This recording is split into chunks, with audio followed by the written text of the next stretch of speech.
This is Tommy's Outdoors 29. Recently, I noticed there's a lot of talk about native woodlands and native woodland development in Ireland. And that is mentioned often in contrast to current forestries and forestry management in Ireland, Sitka spruce, and usually critical comments how bad it is for biodiversity and how we should be developing native woodlands and so forth and so on and so forth.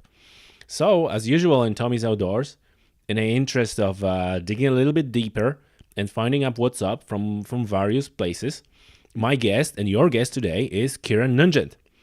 Ciaran works for past 18 years as a forestry inspector, and he's also fire management officer. So I decided that it's going to be great opportunity to talk to somebody who is really close to the issue, to talk about native woodlands, development, forestry, and so on and so forth. And it turned out to be very, very interesting podcast.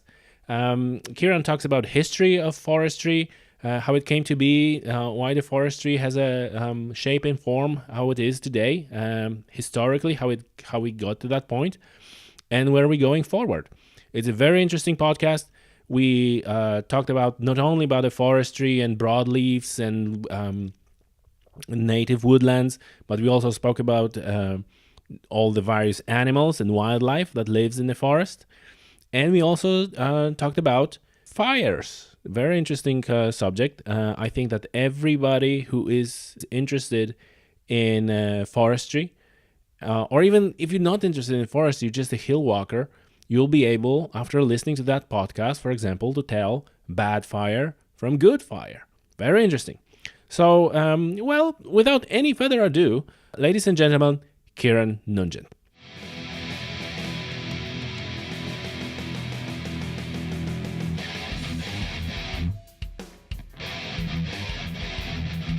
Ciaran Nugent, how are you, sir? Good. Thanks for having me on, Tommy. Thank you for accepting the invitation. I usually start podcasts with how I met my guests. So first time we met at the gun club on the range. Yes. I think you were zeroing a rifle and I was kind of practicing with a rifle, and we have a conversation about shooting and deer and all that. And I was like, oh, that's great. And then it was like a couple of weeks ago, we met at learning landscapes seminars, yeah. And you had an awesome workshop on native woodland development. I think that we kind of looked at each other and it's like, I know this guy from somewhere. Did I met you at this trade? Yes. So it's a small county. Yes. Especially when you're kind of interested in one area, so you're just bound to meet people. And so for the benefits of our our listeners, you're a forestry inspector and fire management officer in Forestry Service, Department of Agriculture. That seems like a pretty cool job. It is, yeah. It's a real privilege to work in the job I'm in. I've worked at it for about 18 years now. Wow. And I've spent most of that time in Kerry. Mm-hmm. And we get to see a lot of things happen outdoors. It's an outdoor job generally, but also we get to influence a huge amount that happens in the countryside, in a landscape. It's a huge privilege. Yeah. And how do you end up with such a good job? Is it school is it the career path that you can choose when you're young? Or? I when I was about 18, I made that decision to train as a professional forester, and I went to university and I studied agricultural science and forestry, specialized in forestry, and then I specialized in forest engineering. So my main academic background is in forest mechanization and machinery. Wow. And so all these machines that are used for logging and all that. They're highly complex, very, very high tech. And I also specialize then with the interactions of those machines and the land, and what we call terra mechanics, and terrain analysis and slopes and soils, and how these all impact on mechanization. So give me an example. What's the interaction of this machinery with the soil? Well, the machinery is very heavy. It also has powertrains. There's engines and gearboxes and transmission systems, and the slippages and the weight and all of these impact on the soils in the forest. So the trick is to make a very heavy machine of 16 to 20 tons drive on very, very soft soils without damaging them and without causing long-term impact. Wow! So all these things are taken into account. How to spread the mass of the machine. Yeah, and how the machines are operated, how the initial harvest is designed. All of those things are all planned ahead, and the machinery themselves. There's a lot of design. Most of the machines come from Scandinavia. There's a huge design ethos around them. That's fascinating, because when you're talking about forestry machinery, the first picture that springs to mind is probably chainsaws and these machines that can just cut like a huge number of trees and so on. Yeah. But you're usually not thinking about machine that is engineered in a way so it actually doesn't do too much damage to the soil and everything else. Modern forestry machinery are as complex as airliners. The systems, the electromechanical systems in modern machines are almost similar. They're the same basic systems as you find in modern airliners. Wow. The control systems, computerized mechanical controls, etc., are very similar. And if you go across the road to the Kerry County Museum, there's a room in the museum. It's like Indiana Jones, full of these cardboard boxes, and there's a stone axe head in the museum that was found on the beach in Ballyferriter. So there were people working forests in Ireland with stone axes, 10,000 years ago, 12,000 years ago. And now we have these machinery, we have these €500,000 machines that can do the work of thousands of these men with stone axes every day. And we have this power at our fingertips in the modern forest. And so the challenge for us now is to manage this capability and to make it work for the land. It's a difficult job. It's a real challenge. Yeah, and you see, I think that we can jump right into the question. How, because obviously, I'm part of the mission of the podcast is talk about conservation, and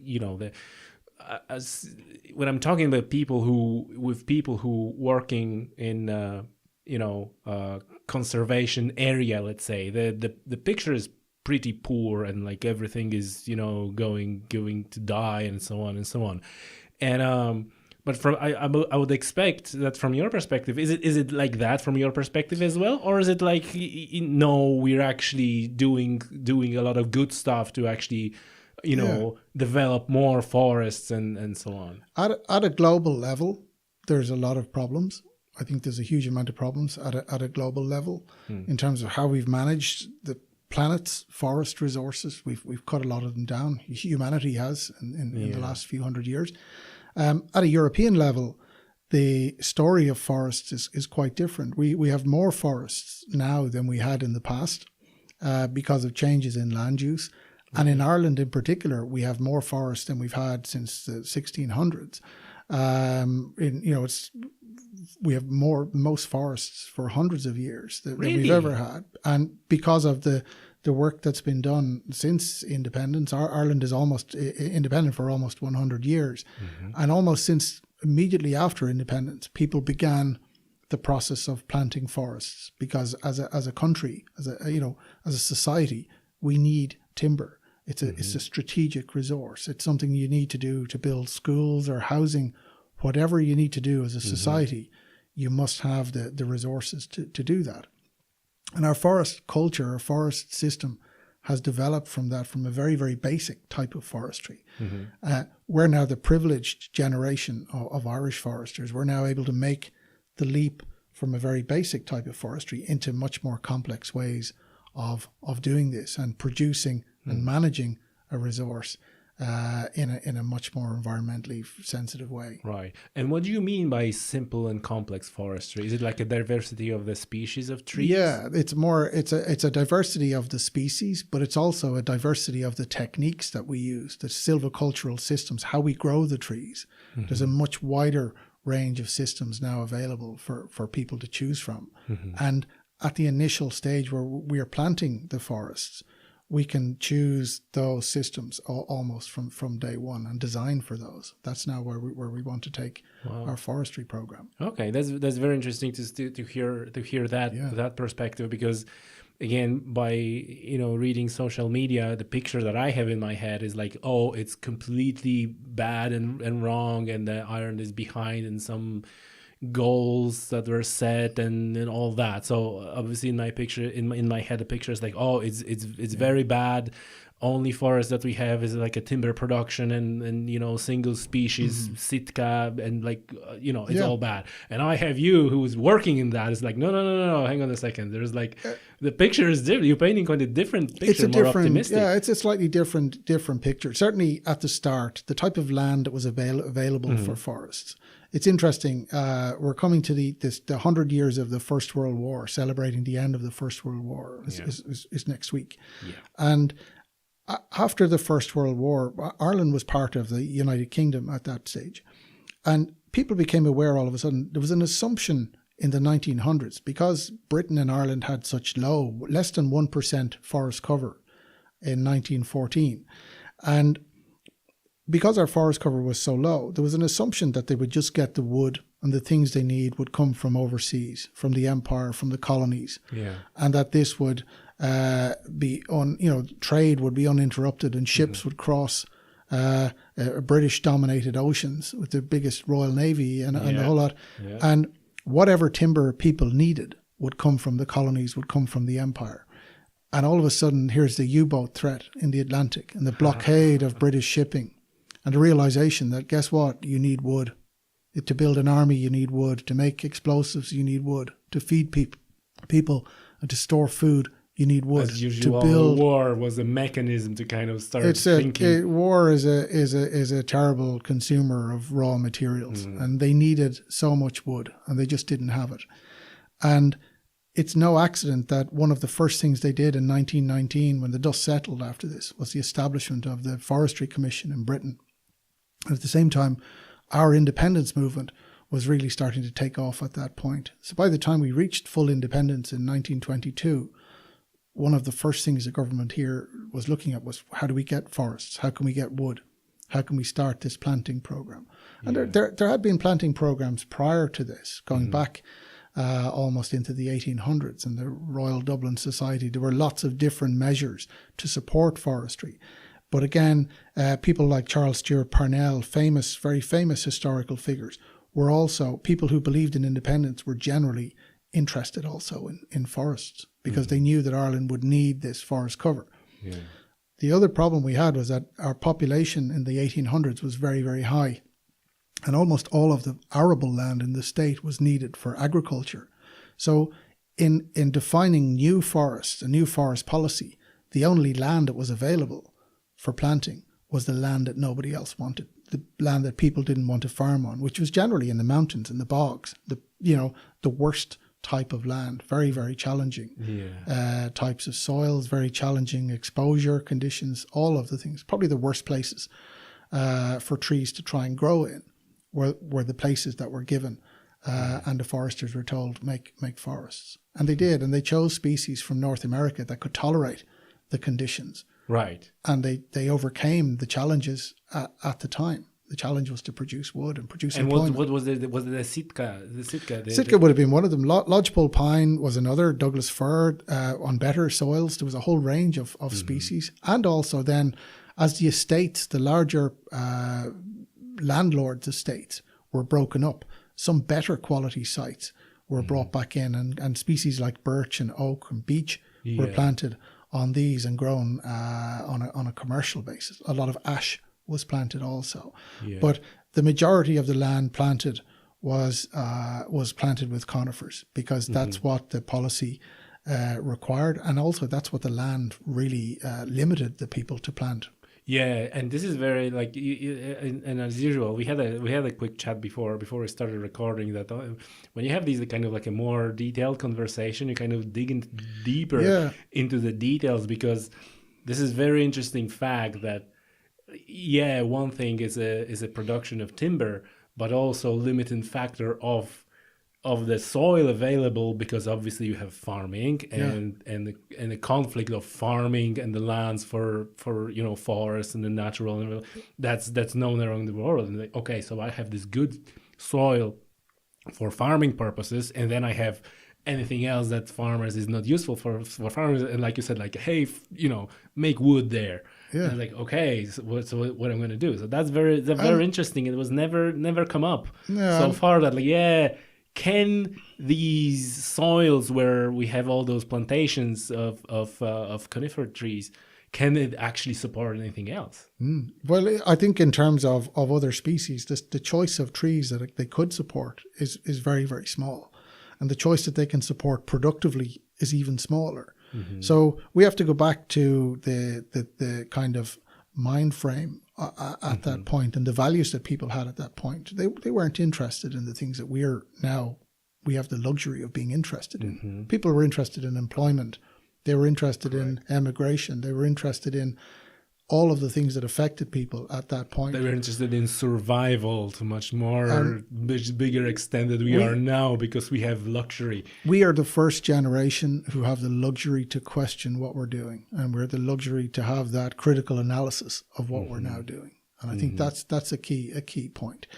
And in our past, if you start from the 20s, the 30s, 40s, 50s, these are not decades renowned for their critical thinking about conservation in any factor. Yeah. And again, it's interesting that there was quite still a lot of other types of forests, broadleaf forests, planted and managed. The remainder, less than 1% of our native cover, was still there, largely in some of these old estates or hidden away, places like Killarney National Park and some of the other forests that you see on the west, inaccessible places, where the forests were not accessible and weren't interesting to people from a commercial exploitation point of view.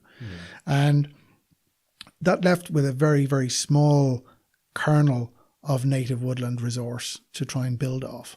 And again, it reflects the values of people at the time and the need.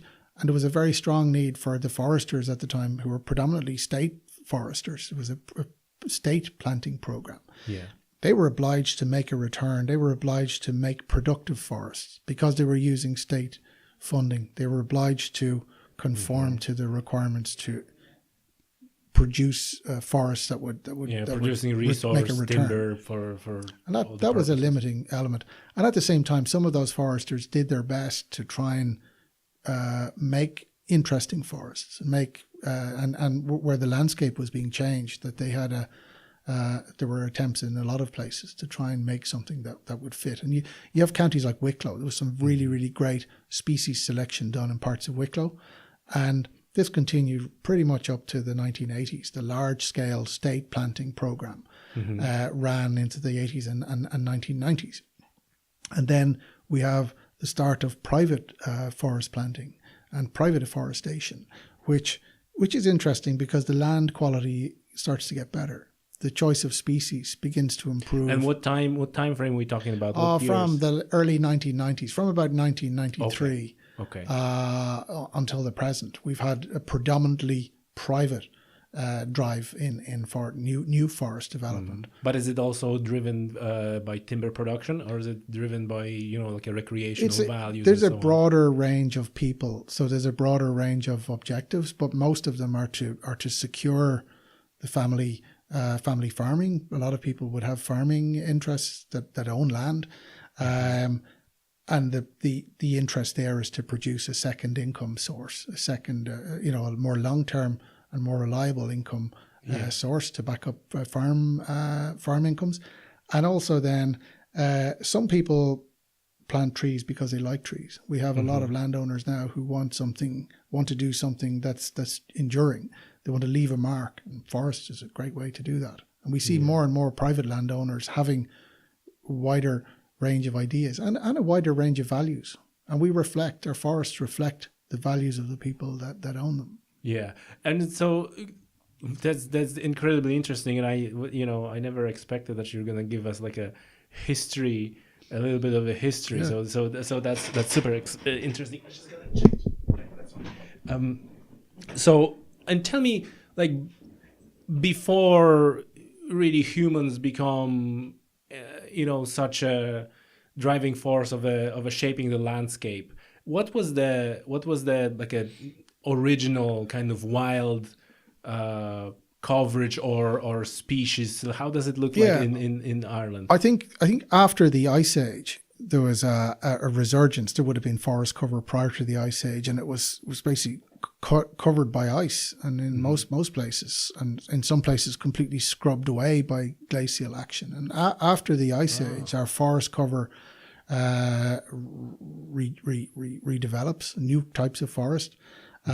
We had a lot of pine and birch. We had these large oak forests on the better quality land. The soil in the Midlands and some of the places is very, very high quality. In the southeast of the country, very, very high quality soils. And we know from the cores, there's mud cores taken from lakes in various places, that the range of species pretty much reflects what we have for native species today. But they can still find the pollen from these trees from tens of thousands of years ago in the lake cores. And they can go back in time and say what the cover was. They can see even evidence of some disturbances in our forests going back. They find carbon from fires. From fires, yes. In the mud cores in the lakes. They find changes in the composition of pollen, in the ratios of pollen in the mud that indicate the changing composition of the forests over time. We had species like elm, things we don't really see in the landscape now would have been relatively common in the old, based on the pollen surveys. And the whole country, with the exception of the higher mountain areas, would have been largely forest. And some of those higher mountain areas probably would have been pine forest. We find the pine roots under the blanket bogs. Wow. And as the climate changed, the climate was warmer, slightly drier. And as the climate changed and became wetter, the peat built up on a lot of these forests and replaced the forest. That's fascinating because you mentioned the climate was warmer, right? So again, like with you know, and I don't want to be labeled like a denier or anything like that, but with the warming of the climate, you know, it was warmer. The earth and its systems are dynamic, and forests. Forest is like glass. You look at a pane of glass. People forget that glass is a liquid. Yes. It's moving. Yes, it's moving slowly. And forests are the same. They're dynamic, but they move slowly, unless they're disturbed, in which case they recover and they move quickly. But by and large, they're always changing, and they're always responding to other changes. And climate change in forests is certainly one area where we see.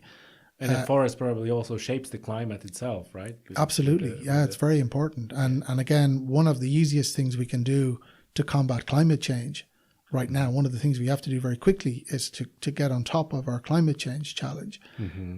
One of the things we can do is to plant more forests. Yes. And to plant the right types of forests in the right locations, to capture carbon and to create opportunities as well for biodiversity and to do other things. Because as the climate changes, the pressures on some of the other biodiversity also increase. Absolutely. And we need the refuges for these other species and animals and so on. Yeah.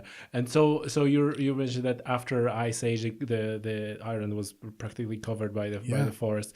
And then what was it? The human, as a human species expanded, people start cutting the forest, and then the process was going up until the guy started with his stone axe. Yeah, and that one. and he didn't stop until he had a saw, and then it went from stone to bronze or copper to bronze.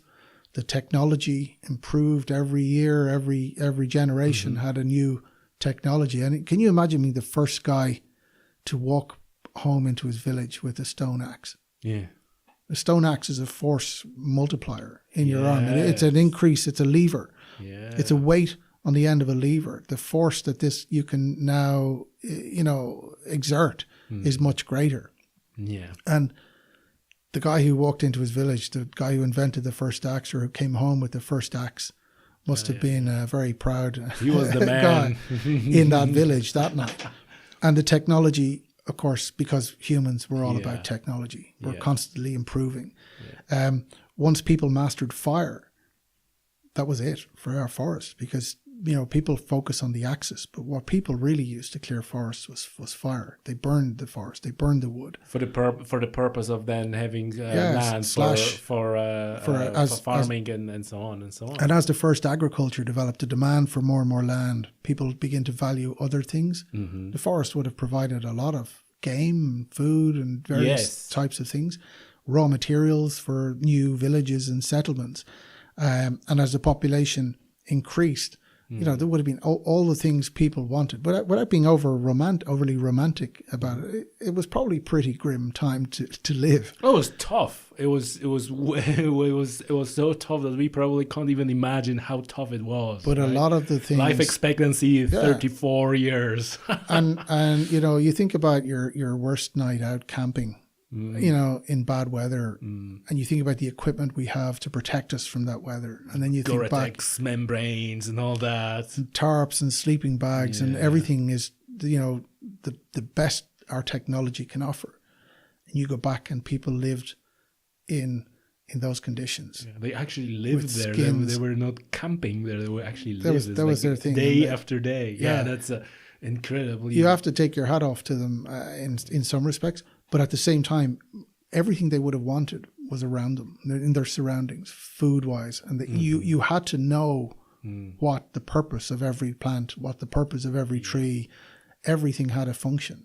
And people knew, I think people knew much, much more about their surroundings than we do now. For all our technology, I was wondering, like how people figure out, like, okay, that plant is poisonous, and that plant you can actually, like, how they figure out, like, someone had to eat that poisonous plant and die. You can eat every plant once. Don't eat that. You can eat every plant, but some you can only eat once. I think it's Terry Pratchett. So, and again with mushrooms, and people would have had more time to pass on that knowledge, more time to discuss, and more time to you know, trial and error. I think was probably a large part of it. And also defined by where you were. And people moved. They moved to find food. They moved with the conditions. They were nomadic. And as agriculture developed, people became less nomadic and more settled. They began to develop settlements, the first settlements. Yeah. They try to improve their day-to-day life, so it's you know, easier to bear and like not all of this harsh. All of this impacted on the forest. The more land that was created, the less forest. They began to make patchwork of farms, and the settlements, the first settlements, we see these in Mayo, the Cage of Fields, all of these remnants are still there of how people divided up their land, and they valued cattle. They became dependent on cattle, and the clearances continue, and as the technology develops, the efficiency of that clearance increases. We know the story. And then we have the arrival of the Normans, and you know, right up to that point where we have land is given away as reward for people in service of various kings and various feudal systems, right up to Tudor times. And again, land is parceled out, cleared. People and then when you get a land, you not try to develop like a native woodland. You probably, though in those times, you cut everything up, and you know, you have a cattle there or whatever, just to make money out of that. And up to Tudor times, land in Ireland was sold in London, and people could buy an estate in Ireland. You came over, you cut the forest, reduced it all to charcoal. You sold the charcoal, and you could pay for your land. And again, this clearance. So this really continued, and then we have a population of 8 million in the mid 1800s. Yeah. Before the potato famine, and we have an enormous population. There's no space for forests in that type of landscape with that type of population. A subsistence agriculture largely in the west coast. There's no room for forests. Forests are a luxury for the people on the landed estates.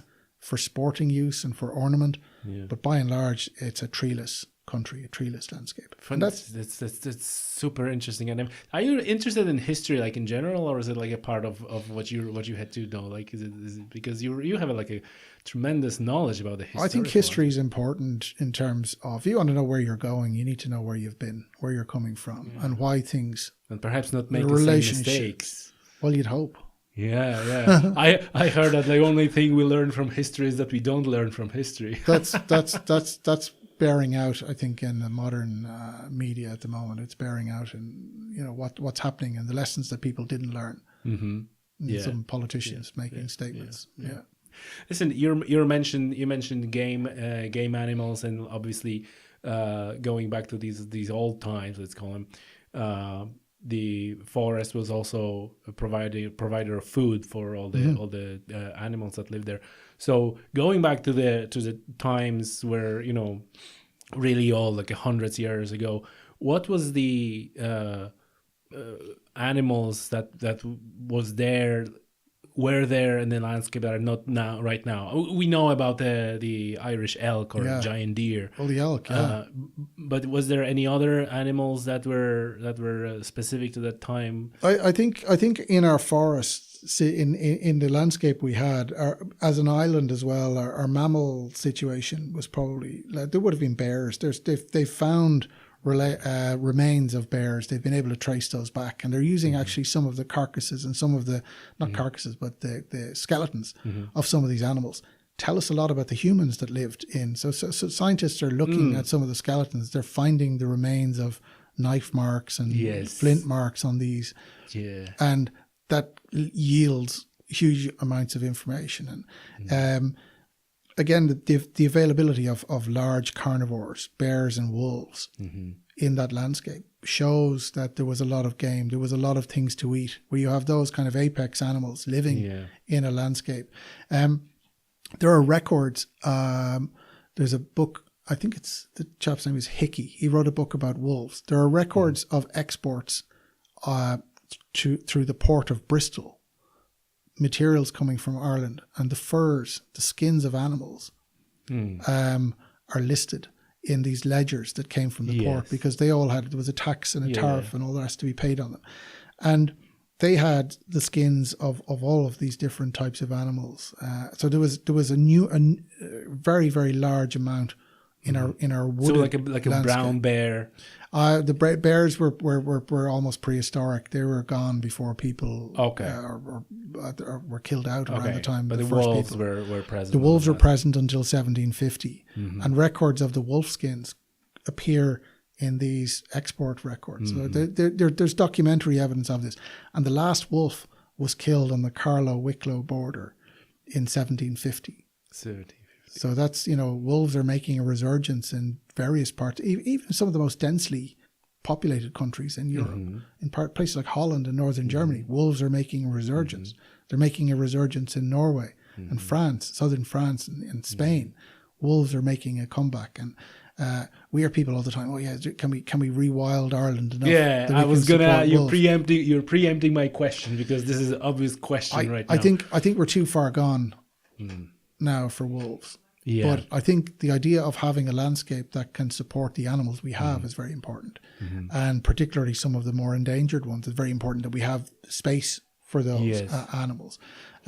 We can have a big debate about the wolf. I think there's more important animals and more important things to also discuss. But let's stick with the wolves for a moment, because at least on 2 occasions on the podcast I was discussing with my guests the issue of rewilding or reintroduction of wolves, and so listeners of the podcast know my opinion about that. So before I'm gonna probably give my opinion again, what's your opinion on? You actually partially already said it, that you think we gone too far. It's not doable. Is it not doable, or is it not practical? It's everything is doable, but it's the cost of doing it. It's the price socially of doing it. And I think the situation we have in Ireland in terms of how our land is configured, how it's managed, the type of farming we do, I think there'd be a lot of social resistance to introducing the wolf. At a point where we have more important things to do with the same stakeholders. We have much more important questions to deal with, about how our mountains are managed, for example, and now how the type of forests we want, how we're going to finish the job of reforesting Ireland, to what level and what type of forests. These are the types of questions we need to talk about now. I think the wolf is a fantastic thing to talk about in the pub over a few pints. Can the landscape support a wolf? This is the ultimate decider. This is exactly my point. That even if you're go out deer hunting and you see how limited you are to the land, and when you have a permission you can go whatever. Where are those wolves supposed to be on that landscape? They will be killing cattle. They will be killing a livestock. There will be massive conflict between wild animals and people. There will be potentially, and again, it's a conflict without and even in the debate about it, it's a conflict without any real purpose in many respects, because we have other species that we have now that we need to work hard, things like curlew and hen harrier, that we need to work hard to protect and make sure that they're recovering and they're in a condition as a species that they can survive. We can argue about animals we don't have. It's it's an interesting debate, but we've more important things to do. I think very very sensible approach, and I totally agree with that. I don't those animals are gone from the landscape for a reason. Like we because of humans, but the humans killed them for because they were conflict, and now kind of like you said, there will be reintroduction of the conflict that is not needed, and there are more important things to sort out. What's your view on badgers and as a part of I think they're part. A lot of the animals are they're natural part of our ecosystem, and the landscape we have, the current Irish landscape. People say that it's a monocultural landscape of grass, but it's actually quite productive for some species. Some species do quite well in this landscape of fields and hedges and patchy little pieces of forest here and there and some large forest. But the badger is one of those animals that really thrives in that type of landscape. And they do quite well. I think badgers they're great sort of success story in some respects, that they've managed to survive in the type of, and with the type of agricultural change in the last few years, that they have managed to survive in it, going right back to to the Second World War times. There's a huge change in that couple of decades, and now we have also our deer species that we have in Ireland, an area that I also work in. It's they're a success story as a species in many respects because of the type of landscape, and they're reacting to the type of landscape that's there. The presence of cover that wasn't there in the past. There's now forest cover that deer need, coupled with this very productive grassland. It's the best grassland in Europe, most productive grassland in the world in some places. And we have these animals with perfect food, perfect cover. Yes. And it's a great conditions for. It's ideal conditions for some species. And the deer are expanding their range in Ireland. Yes. But is the number going up as well? Nobody knows. What we do know is that certainly we see deer, and we see very positive signs of deer presence, absolute presence of deer in places where we didn't see before. And I see this in my job. I've seen this in the last few years. We've seen animals arrive into parts of Kerry where previously we would have said there are no deer present. We now see the tracks, we see the signs of presence of these species. Yeah. And is that a good thing or a bad thing? Well, it's a good thing until a point where it becomes an issue. Yeah. And an issue for landowners usually. Yeah. And again, it's about helping people to navigate that space of, here's a new creature on the land. How do we respond to this? How do we deal with that? And it's about having an educated response. Yes, by landowners. That's the most important part. Understand what's up, and we have to understand how these creatures work. We have to understand what they want.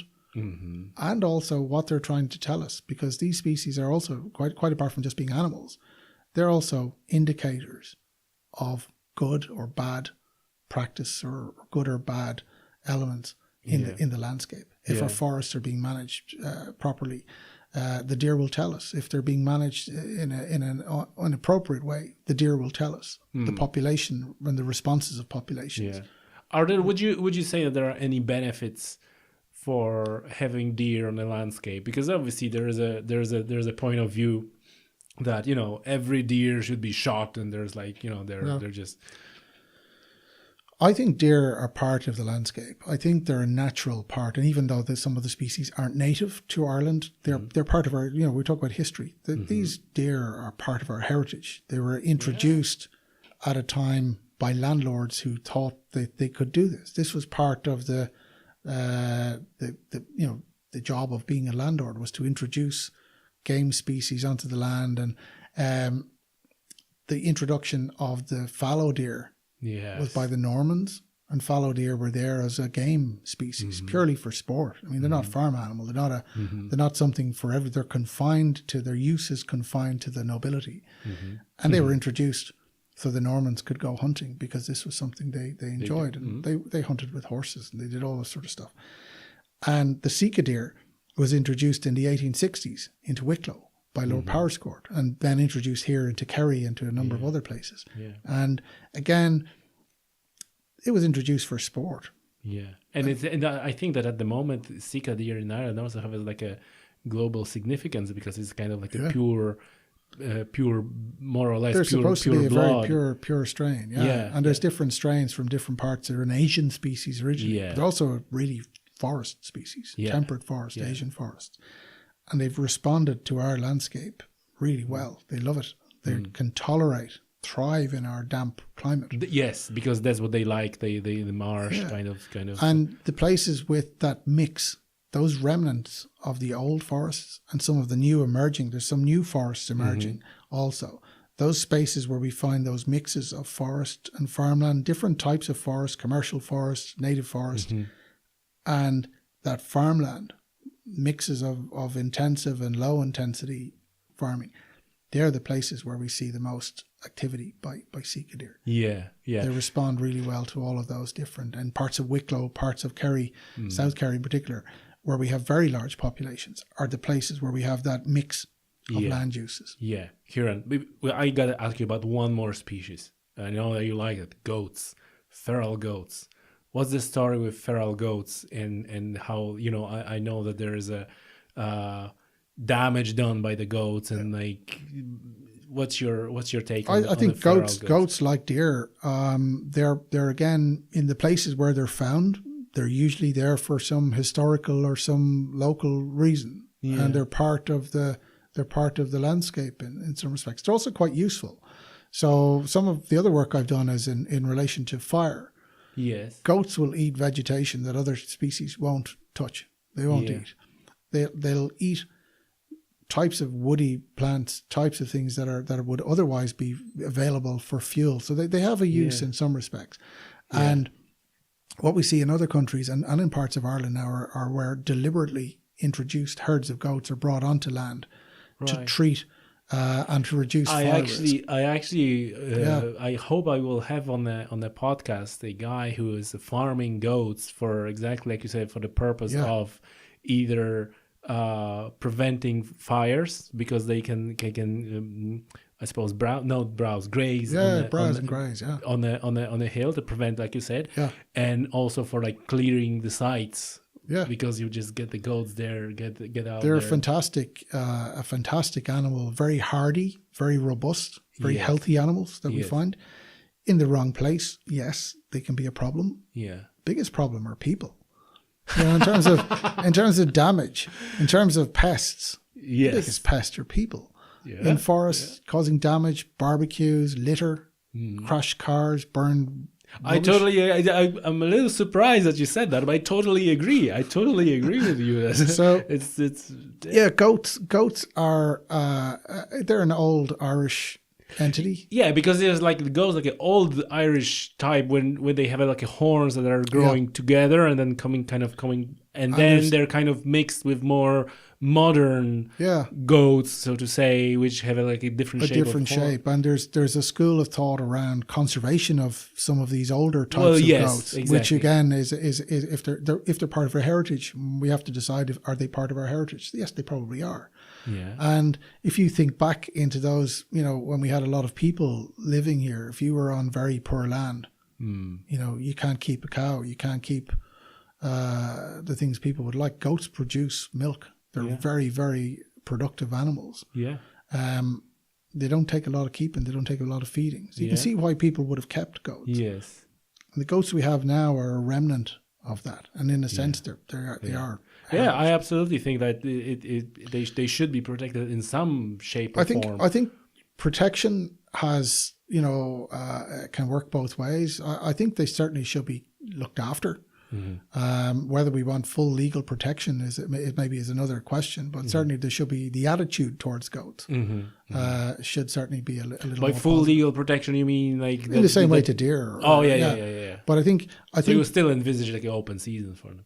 I think there are places where that's always going to be necessary, and then there are places that could really do with some more goats. Where you would like to see, you go to some hill areas and the gorse and the heather is up to your chest. Yes. And you know it's going to burn, you know it's going to be a problem I know those areas. at some point.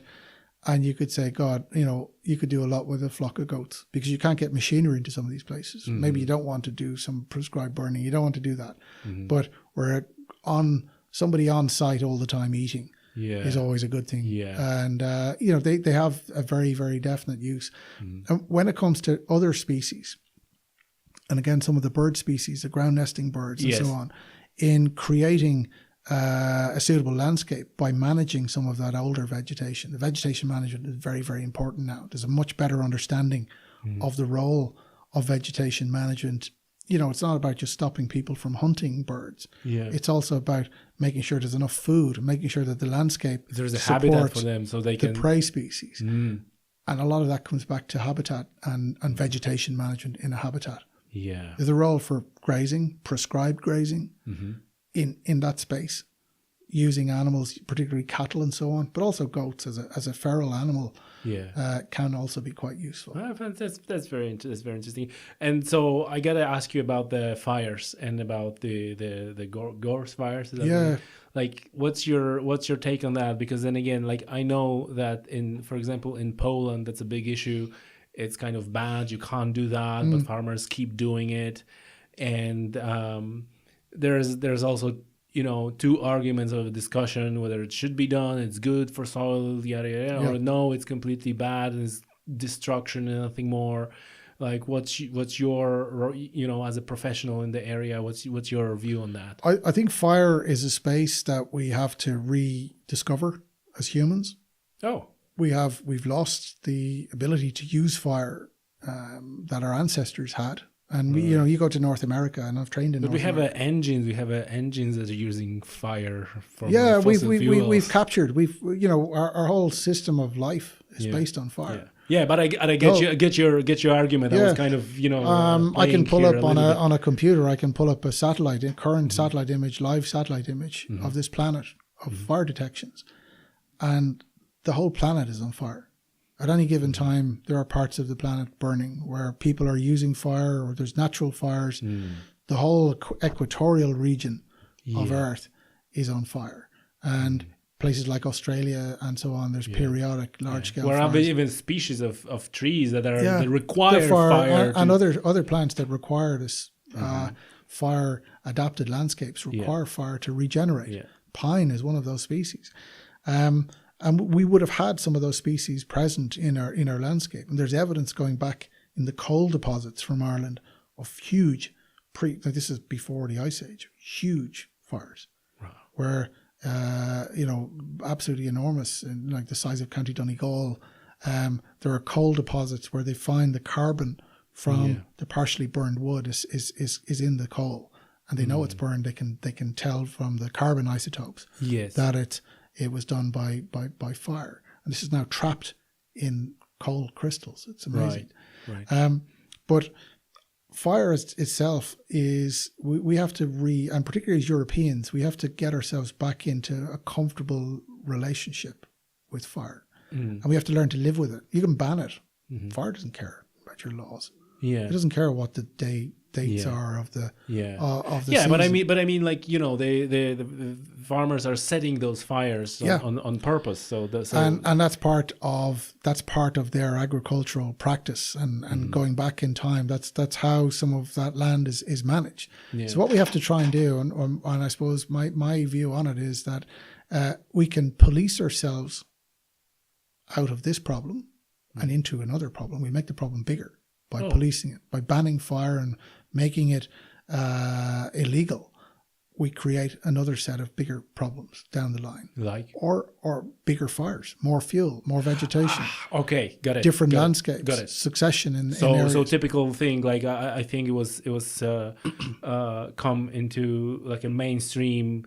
I think somewhere in the US, where Smokey Bear, where like no fires, and those fires were extinguished, and as a result was like a massive, even bigger fires because of the accumulation of so much of the they fuel. had a 10 a.m. rule in the US from the 1870s that fires had to be out by 10 a.m. the next morning. Any fires. So the local foresters and all these guys would go in and fight these fires and put them out. And what they were doing was they were stopping natural system from working and doing its work in the forest.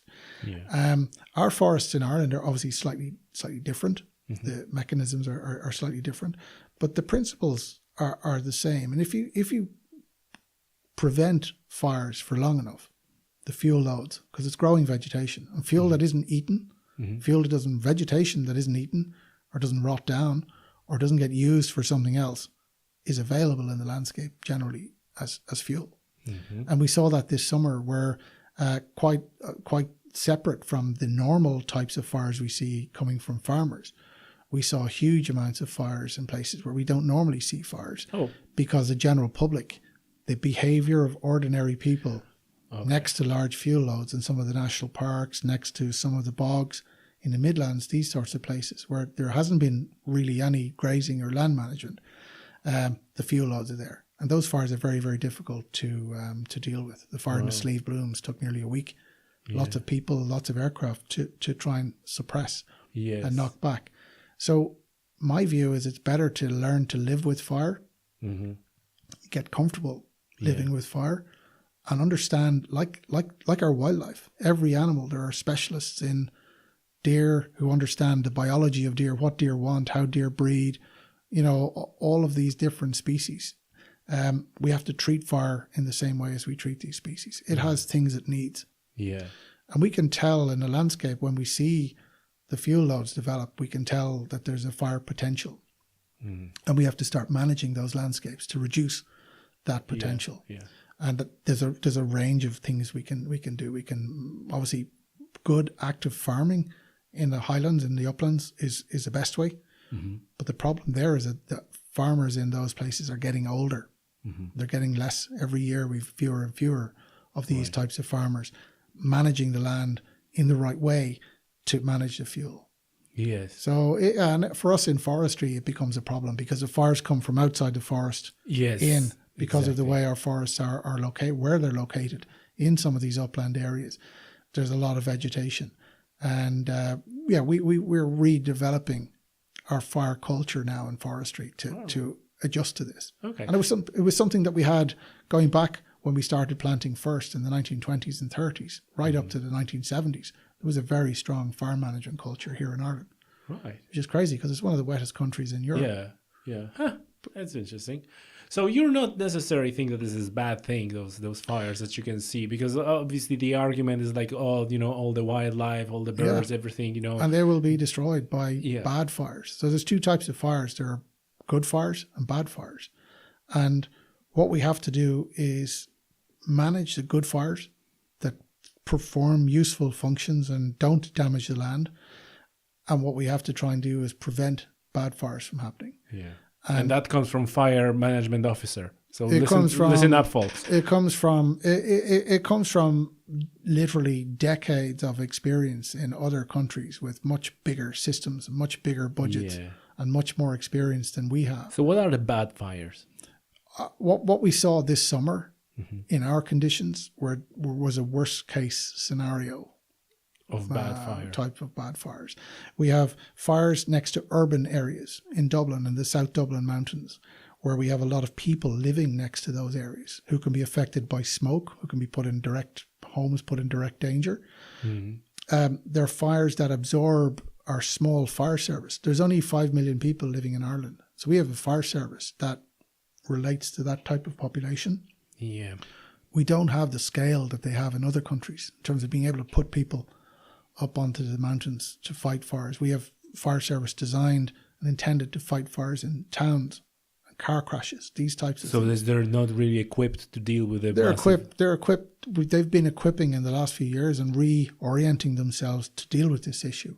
Okay. But the challenge is orienting a structural fire service to deal with something that's in a completely different type of environment, completely different scale. A house fire is a confined space. It's a confined area. It's completely different than A wildfire can cover 2,000 hectares exactly. and require hundreds of people just to stay on top of. Never mind fully suppress. So what are the good fires then? We can use fire to counter fire, and sometimes fires that don't. Some of the hot fires we had this summer would have penetrated into the soil, would have gone into the peat, would have burned down into the ground. And is this the type of fire that burns like months and months and you don't even know? Although we know, but they can't do anything about them. They're in areas where you can't get literally enough water into the bog to completely extinguish. Oh man! There are fires that idea of putting water into a bog seems like wow. A bad fire. What else? A bad fire will change the vegetation. It will burn through heather in a very hot fire, and burn off the seed source, burn off the seed bed, burn out the roots. Yes. And leave a hill that once had a heather mixture and a range of different species that it could support will change to things like Molinia grass and other less useful types of species. Yes. So what we try and do is use cold, cool, fast fires to remove fuel from fuel beds, from areas of vegetation. Mm-hmm. And we can design our fires for particular weather conditions and particular responses to. We meaning the Forestry Service. Fire specialists can do this. Yeah. Well, not in our Forest Service, but in we have a number of people across the country now trained to conduct prescribed burning. And what we do is we train farmers and landowners. Well, that was exactly my question. Yeah. You know, what's the chance that the fire that is set by a farmer on a hill, is it not going to turn into a bad fire, or is it good fire, or is that person even know what he's doing? Or is it just like, oh, sure, I'm going to pour some gasoline? And if the landscape changes as it has in the last 50 years, when some of those people who are now, a lot of them are older people, are burning, they would have learned to burn from their fathers or grandfathers in a completely different landscape.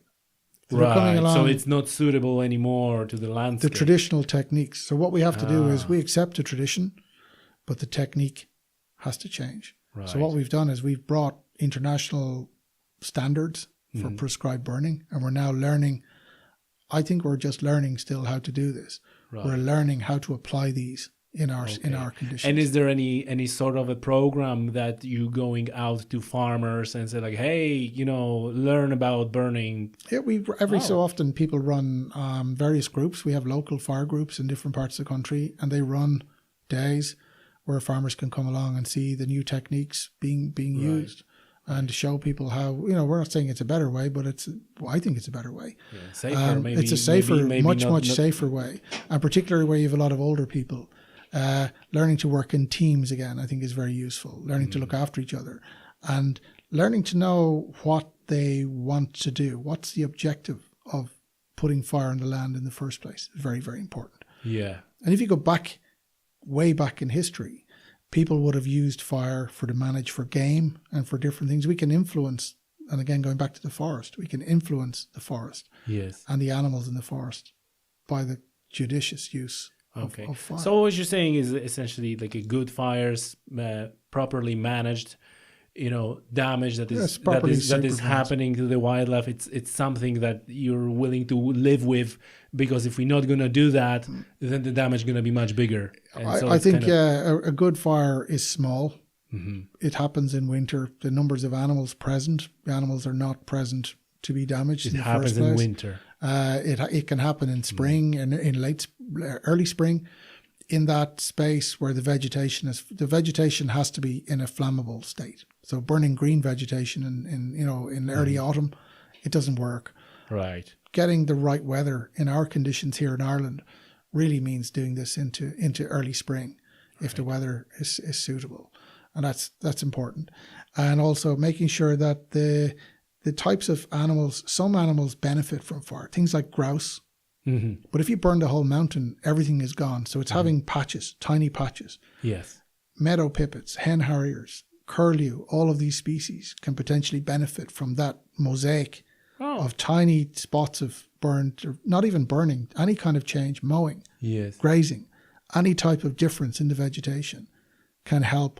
But if you just have, a couple of 100 acres or hectares of land that's all the same age, same height, same heather all the way across, it's going to be supporting less. It's you just changed my way how I see the fires, because I was pretty much upset when I still saw the fire, like, oh, why it's burning. But now you kind of explain that. So I get upset when I see stuff burning unnecessarily. The question is, what could we do to protect that? Every fire. How you can tell? How can you tell whether it's something that is burning unnecessarily, or is it like? Is it not really possible for? They tell us lots of things. Fires give off lots of different signals. There's the smoke tells us a lot. We can tell a lot from how much smoke is being produced, the color of the smoke. As a prescribed burner, in our conditions, we like to see white smoke. We like to see white smoke.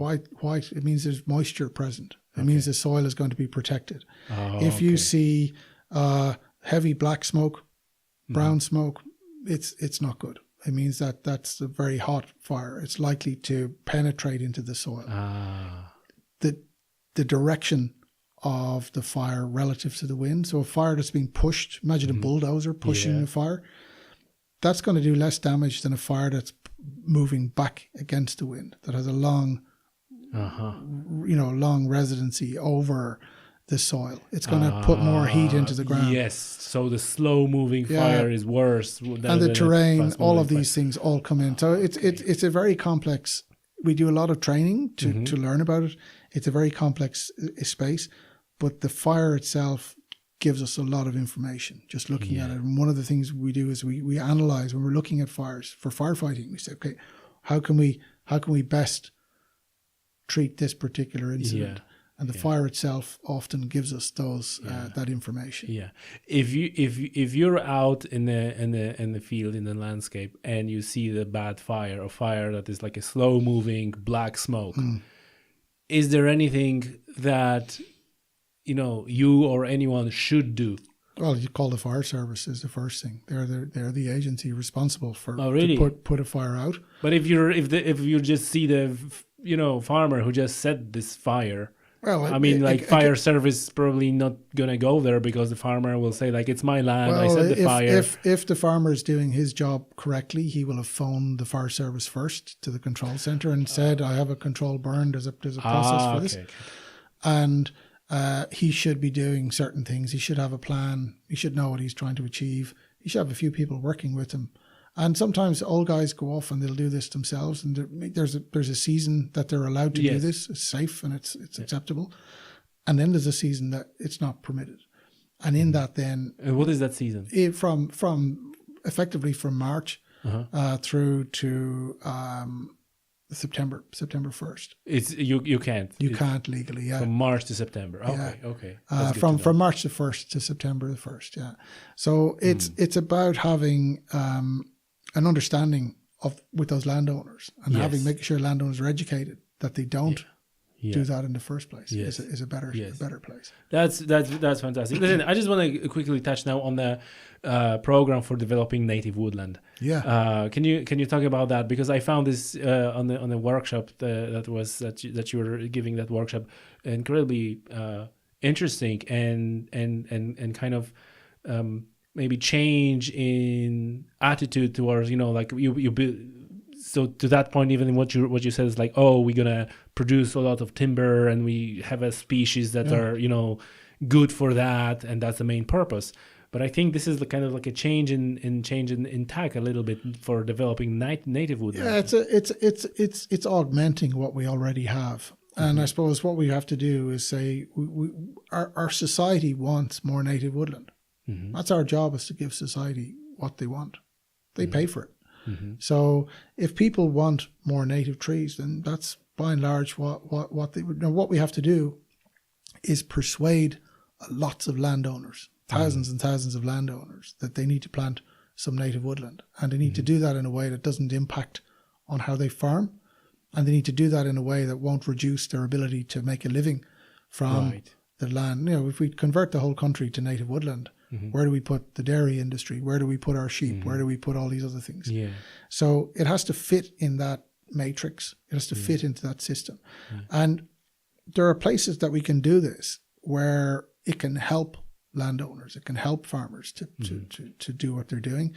And also there are places where it can aid the landscape where we possibly really need to do it. Yes. And to go back to some of those places in Dublin that were burning this summer, could potentially be converted to native forest that will be less flammable over time than the gorse and the other species that's there.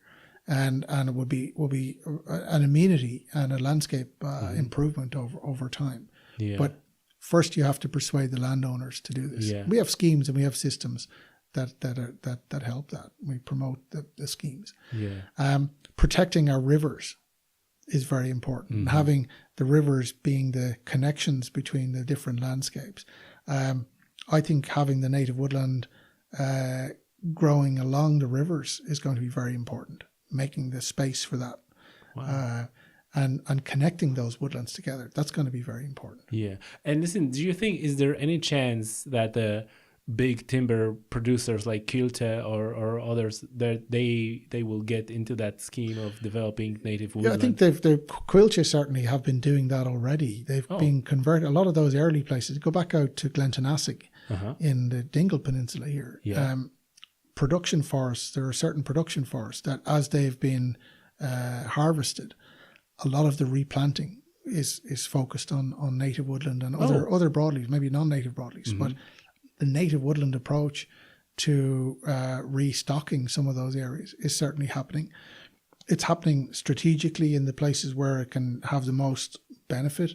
And then we have places like the freshwater pearl mussel sites, where there's a specific water quality thing, where the best thing to do with forests into the future is to have native low disturbance type forests there that don't get harvested and that are we're going to walk and we're going to enjoy them, but we're not going to be harvesting them, we're not going to be managing them in the same way.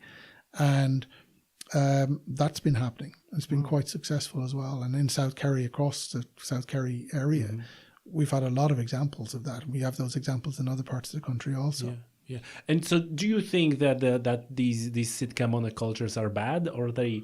because like my take on this, like I like though, like this is something that I really read on the social media, people kind of giving out about these monocultures, timber production and so on and so on. But my initial, admittedly uneducated view on that was like, wow, a lot of trees, it has to be good, and you know, probably like a species like a deer and so on like there.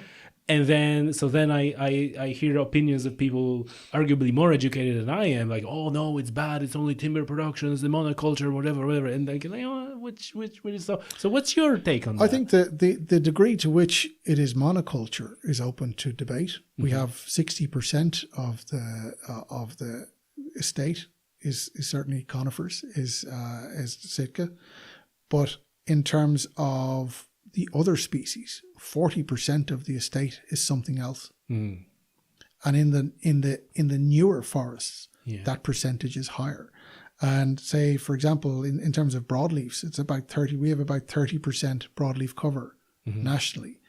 And then we have other things. So very few of the modern private plantations are pure Sitka. They have to be, by law, they have to be mixed with other things. Right. Now, people may like a greater percentage, but the reality is it's the landowner who makes that decision, and he wants to make something that produces an income for him in the long term.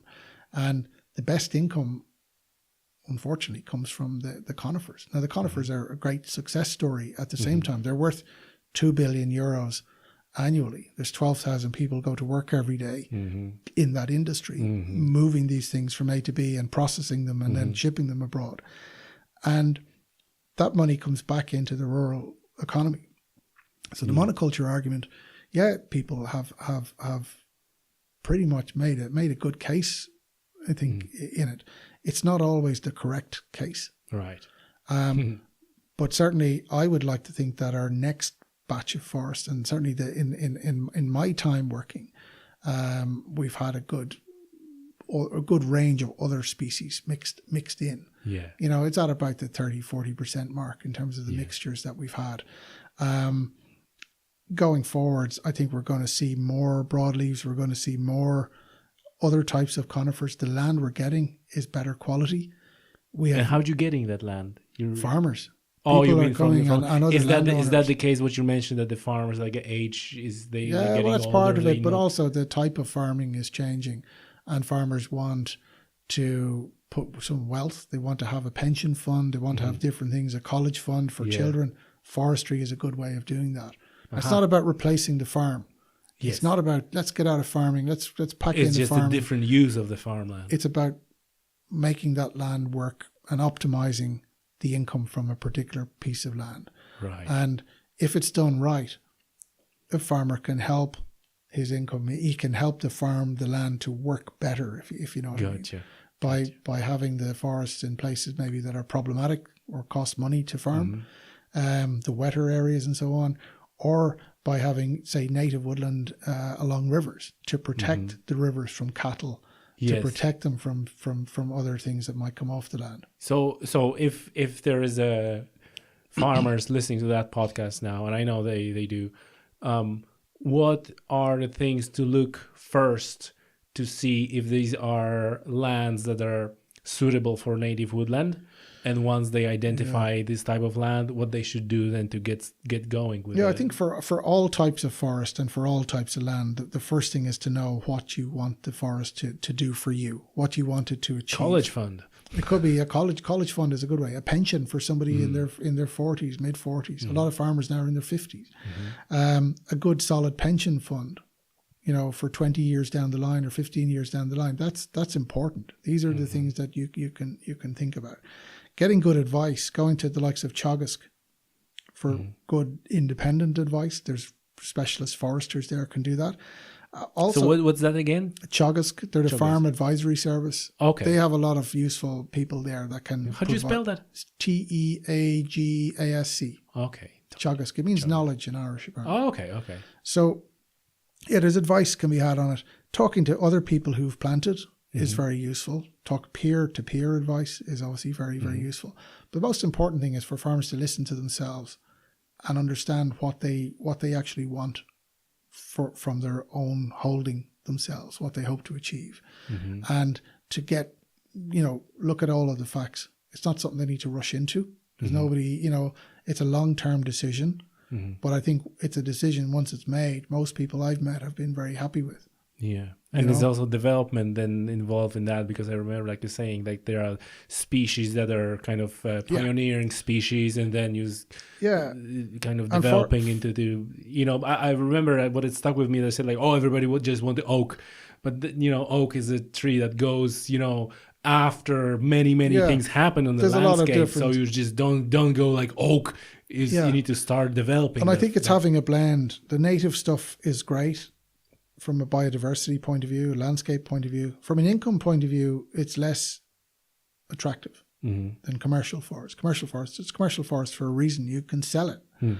Native woodland, we haven't got that culture yet that they have in other countries. We're certainly on our way to it, of managing broadleaf crops like this to make a good income. But certainly income from the logging, from the logging of broadleaves. It takes a little longer. But certainly some of the new techniques, some of the new systems that are there are better. We're getting better at understanding that, how to make money from broadleaves more quickly. Firewood, all of these new things. People, when I started working 20 years ago, firewood was, very few people were using firewood. It was turf, coal. Yes. Firewood is now one of the dominant fuels. It's going to replace turf, I think, in the next few years. And we're going to see stronger markets for quality firewood. And I think there's money to be made in quality firewood, even though people say it's only firewood and they talk it down. It's still a marketplace. Yeah. And if you can make the work efficient, you can mechanize some of this. If you can make it efficient, and some people are doing that, there's an income to be made from it. Yeah. And as your larger saw logs and more valuable logs develop. If you can balance that with conventional commercial forestry, you've got a great double act. Yeah. And I think that's where the secret is in having that balance. Yeah, and listen, so but all that is like from the perspective of then, you're growing the forest, you're growing the trees, and then you cut that down and you don't have trees anymore. Are there any projects or any just to develop the forest just for the purpose of forest being there without necessarily having in mind that in 20 years time I'm going to cut it down? And, we have new systems. They're not new. People have been doing it in other countries for centuries of continuous cover forest where you don't clear cut. And there's a huge demand from the public for us to develop systems. Well, we already have developed the systems. It's a matter of encouraging landowners to adopt these in the places that it can. A lot of the areas again are constrained by exposure and the weather conditions in some of these places. The climate constrains the use of continuous cover, and then we have issues with deer. The deer populations in some areas constrain the adoption of continuous cover. In what sense? As you try to grow understory species, the deer will just eat them. So the types of trees you're trying to grow as underneath your canopy are very vulnerable. And you go travel to other parts of Europe and you'll see this happening in your own country. I've seen people do this in Poland. Major issues with deer, having to treat every individual tree. It costs a lot of money. Because deer eats forest. They love it. And again, this is part of the success story of forests. We have a lot of deer in some places. So we have to learn how to manage that. We have to learn how to balance all of these things together, which is very tricky sometimes because people don't want you to, they want you to have continuous cover, but they don't want you to shoot the deer. Yeah. They don't want you to do this. They don't want you to do that. So we don't want you to plant it and then they don't want you to cut it. Yes. So we have to try and balance all of these things. Yeah. And it's important that the deer, as part of that, they can have as much influence as the forester if they're allowed. And eventually, and what we have even with the estate we have in places like Wicklow and here in Kerry, the use of the estate for recreation, as we bring and we invite the public to come and see our workplace where we work. This is what we do. Those types of conversations around what are you doing? Why do you do this? These conversations now happen. This comes back to our society is very different to the one that the foresters who planted a lot of the forests that are being felled now, their society was very, very different from ours. Those types of questions weren't asked. Yes, it's a very different set of values to what we have now. Yeah. How do you think? What's the future for the forestry, for the development of the forest, but also for kind of natural environment and biodiversity and not necessarily.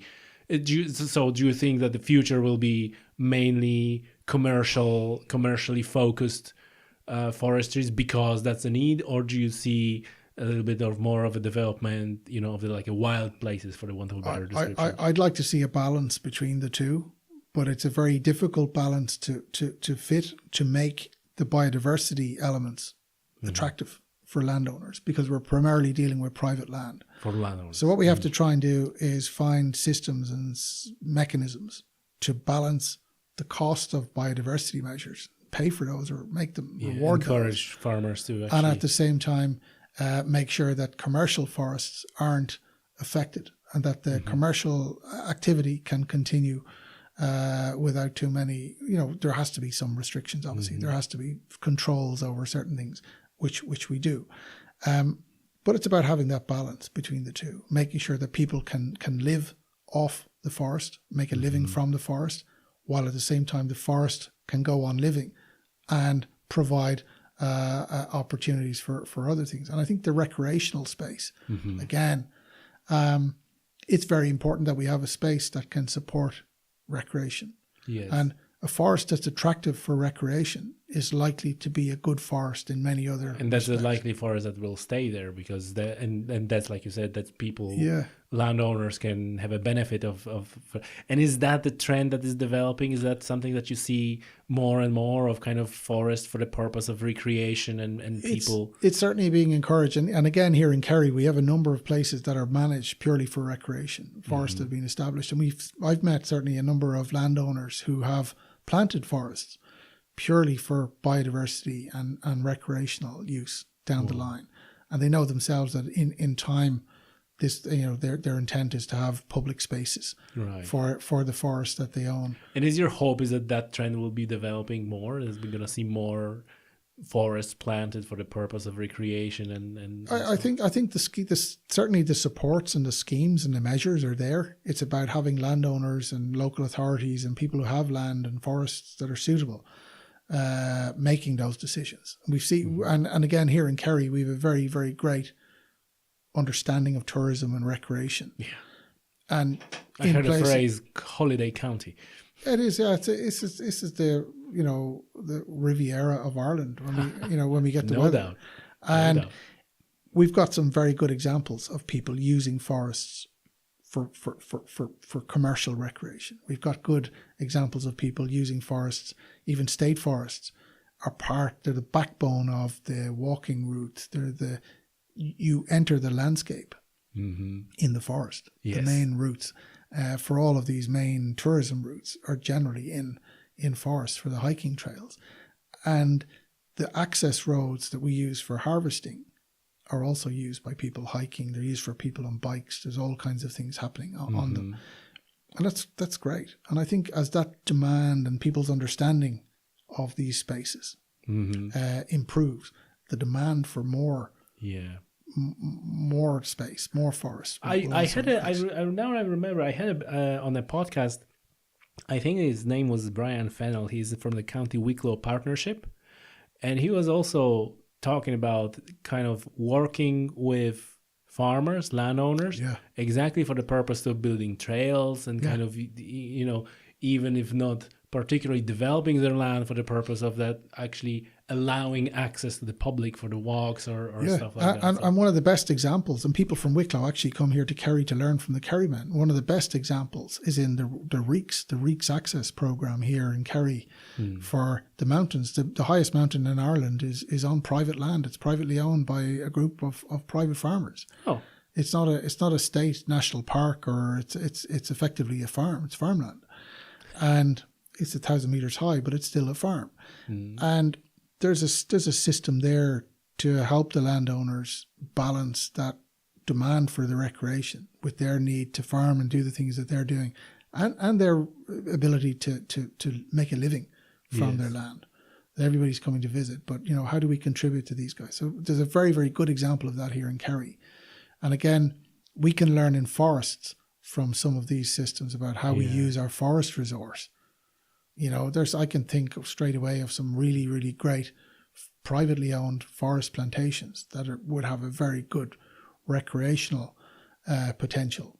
Yeah. But it's like, how does the landowner manage that? How do you achieve that? Yeah. It's you don't just magically put up a gate and people come. There's a whole sequence of things that has to be in place before people will want to do this. Yeah, supports and so on. That's fantastic. And listen, you're just told a massive amount of interesting knowledge, and I've never thought like. Do you have any concluding thoughts? What you would like to leave listeners with in their mind? I think there's a debate certainly at the moment in Ireland around forests, around the types of forests that people want, and I think that has to be a constructive conversation, and people have to understand why we have the forests we have and how those forests are managed, what they actually, the function that they've had in the past. We need to understand the past in terms of how we got to where we are with our forests at the moment. And then we have to have a very good conversation around the types of forests that we want to have. And we have to have a proper balanced discussion around that. And I think social media is all very well, but it's not a very constructive place to have those types and of that's debates. and that's maybe my concluding thought or question to you: how to get involved? Like you said, you say like we should have that conversation, but how to have that conversation? How to get involved? And if like you said, it's easy on social media, send a tweet or Facebook post, but that doesn't really make much impact. And on the other hand, probably people who are living in the city, they have strong opinion about like, oh, it should be this or that, but they're completely detached from people who are actually living on the land or of the land. Their perspective is different. This is as old as time. Like that sort of issue has been there for generations in lots of different areas. But how to get into that discussion? How I think to make an impact? there are useful groups. Woodlands of Ireland is a very useful group for people interested in native woodland. www.woodlandsofireland.ie is a very, very useful organisation because it's a constructive organisation. Yeah. And what they want to do is to improve people's understanding of our forest or native woodland, and also to animate people into action on developing new native woodlands. How do we do this? And they have a lot of events during the year, a lot of training events for foresters, but also the public can go to some of these events. And we have landowners who want to plant woodlands, go to these events, and they see examples. They see good examples of good practice. And that's what we have to do. We have to share the good practice, the understanding of good practice. And then we have to try and share, what would you call it, an idea of what we would like, a vision for what we want to try and do. And I think Woodlands of Ireland are one of the great organisations that Woodlands of Ireland, yeah. Pro Silva Ireland, on the other hand, for the continuous cover forests. Again, a great mix of professional foresters, private landowners, private citizens, working together to build a different vision of how we can manage those. And these are organizations that have a real impact, that they can make a change, they can influence the lawmakers. They make influence. Yeah, you can campaign or you can influence, and I think sometimes influencing is a more effective place. And certainly that's been the way. And then at the same time, there are lots of people out there. I can think of several people here in Tralee who are on a daily basis encouraging children in schools to grow trees, small little projects in little corners, Niamh na Dúil in Gortbrack, and so on. Gortbrack, Ian McGregor, showing people, particularly school kids, how trees work, how to plant simple trees. Rachel Boyle, again in Tralee, doing this on a daily basis in schools, in those systems, showing the next generation of people why trees are important. There's lots of different organizations doing that sort of stuff. But even the smallest scale activity is very, very important because it improves the understanding and it improves the interest, the level of interest that the individual person has in our forests, because they're all forests all belong to us, essentially. Yes. Ciaran, it's been fantastic. Thank you very much. Thanks very much for the opportunity. It's really, really enjoyable. Thank you.